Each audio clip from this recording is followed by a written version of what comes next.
America और चीन के बीच तल्खी बढ़ती ही जा रही है। चीन को अमेरिका दो दो मोर्चों पर एक साथ घेरने की तैयारी कर रहा है।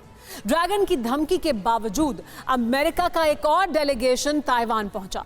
अमेरिका के दोनों दलों के सांसदों का 8 सदस्यीय प्रतिनिधिमंडल ताइवान की राष्ट्रपति साई इन-वेंग से मुलाकात करने के लिए पहुंचा। दूसरी तरफ जापान के साथ मिलकर अमेरिकी नेवी ने शक्ति प्रदर्शन भी किया है।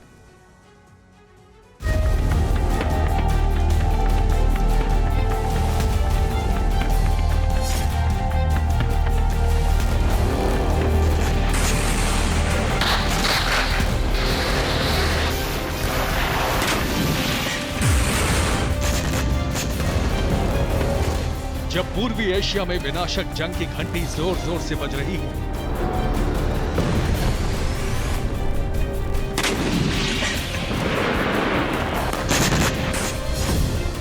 जब ताइवान के बहाने चीन और अमेरिका के बीच विध्वंसक युद्ध की आहट सुनाई पड़ रही है, जब शांति सनक की खोटी पर विस्फोटक दबाव में पेंडुलम की तरह डोल रही है,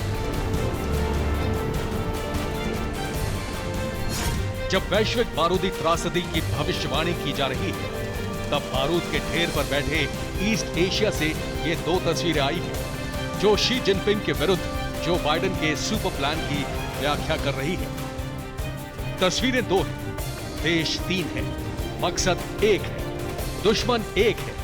एक तस्वीर है ताइवान की, जबकि दूसरी आई है चीन की देहरी से।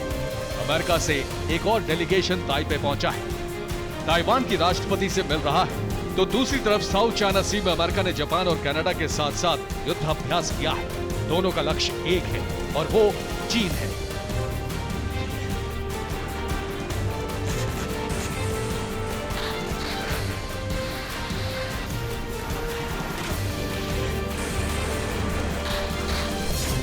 तो सवाल यहीं से उठ रहे हैं कि क्या चीन के खिलाफ अमेरिका ने फंदा और कस दिया है?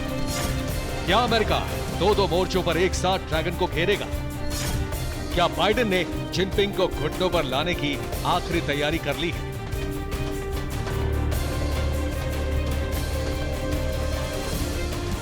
इन सवालों का जवाब जानने के लिए देखिए ये दृश्य जो ताइपे से आया है। ताइवान के आंगन में अमेरिका से नए अतिथि आए हैं और राष्ट्रपति साई इंग-वेन खुद उनका स्वागत कर रही हैं।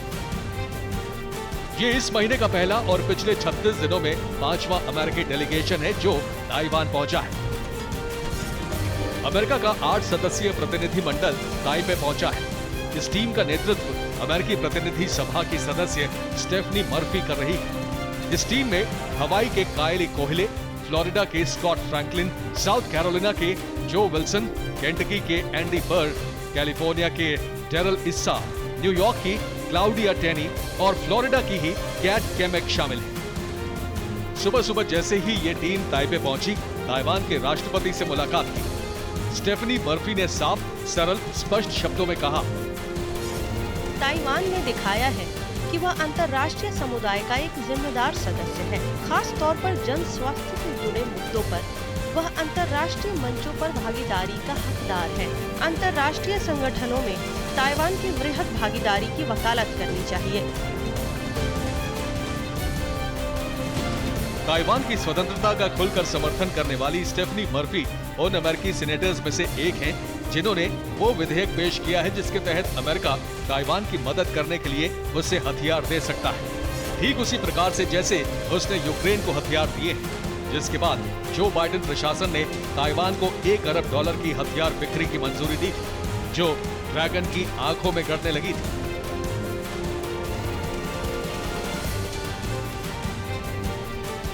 अगस्त की शुरुआत में नैन्सी पेलोसी, जो कि अमेरिकी संसद की स्पीकर हैं, वो ताइपे पहुंची थी और उसके बाद पीएलए बौखलाहट में ताइवान स्ट्रेट में जमकर बारूद की बौछार करती दिखी। लेकिन उसके बावजूद ना तो ताइवान 1 इंच पीछे हटा और ना ही अमेरिका, बल्कि अमेरिका उसके बाद और ज्यादा आक्रामक हो गया है। अमेरिका की तरफ से अगस्त के महीने में 3 और प्रतिनिधिमंडल भेजे गए और वहीं सितंबर की शुरुआत में स्टेफनी मर्फी की अगुवाई में एक और टीम पहुंची है और ताइवान की आजादी की पैरोकारी खुलकर की जा रही है इस टीम की तरफ से। अमेरिका के इस समर्थन से ताइवान की राष्ट्रपति का हौसला बुलंद है। साई इंग वेन ने कहा, प्रतिनिधिमंडल की यात्रा ताइवान के प्रति अमेरिकी कांग्रेस के अडिग समर्थन को दर्शाती है। ताइवान दबाव में नहीं आएगा। हम हमारे लोकतांत्रिक प्रतिष्ठानों तथा जीवन जीने के तरीकों की रक्षा करेंगे। ताइवान पीछे नहीं हटेगा। जाहिर है साई इंग वेन का आत्मविश्वास आसमान पर है। चीन की हर चुनौती की चिंदियां उड़ाने के लिए तैयार है और इस तैयारी के पीछे है सुपर पावर। चीन के सबसे बड़े दुश्मन अमेरिका का खुला समर्थन। ताइवान का समर्थन कर दरअसल अमेरिका चीन को घेर रहा है। जापान को साथ लाकर भी वो चीन के खिलाफ एक चक्रव्यूह बना रहा है, खासकर गुआम से लेकर साउथ चाइना सी तक। दक्षिण चीन सागर में अमेरिका ने जापान और कनाडा के साथ मिलकर युद्धाभ्यास किया है। तीनों देशों की समुद्री सेनाओं ने 30 अगस्त से लेकर 7 सितंबर तक यानी पूरे 8 दिनों तक वॉर ड्रिल की। ड्रैगन को अपनी ताकत दिखाई। गुआम के नजदीक भी वॉर ड्रिल हुई, जिसमें तीनों देशों के विध्वंसक युद्धपोत उतारे गए थे। अमेरिका के साथ युद्धाभ्यास के बीच जापान की तरफ से अपनी मिसाइल ताकत को भी दिखाया गया है। नशा द्वीप पर जापान की तरफ से 1000 मिसाइलों को तैनात किया गया है। जाहिर सी बात है कि टारगेट पर सीधे ड्रैगन है। विध्वंसक मिसाइलों की ये तैनाती बताती है कि जापान ने अपने संविधान में बदलाव की शुरुआत कर दी है। लंबी दूरी तक मार करने वाली 1000 मिसाइलें तैनात कर चीन और उत्तर कोरिया को बड़ा संकेत दिया है। और संकेत ये है कि जब अगली बार चीन जापान को गीदड़ भभकी देगा तो जापान चुप नहीं बैठेगा, बल्कि चीन को भरपूर जवाब देगा। जानकारों की माने तो जापान के इस आत्मविश्वास के पीछे भी अमेरिका ही है। मतलब साफ है, चीन को अमेरिका हर तरफ से घेर रहा है। एक तरफ जापान, दूसरी तरफ ताइवान।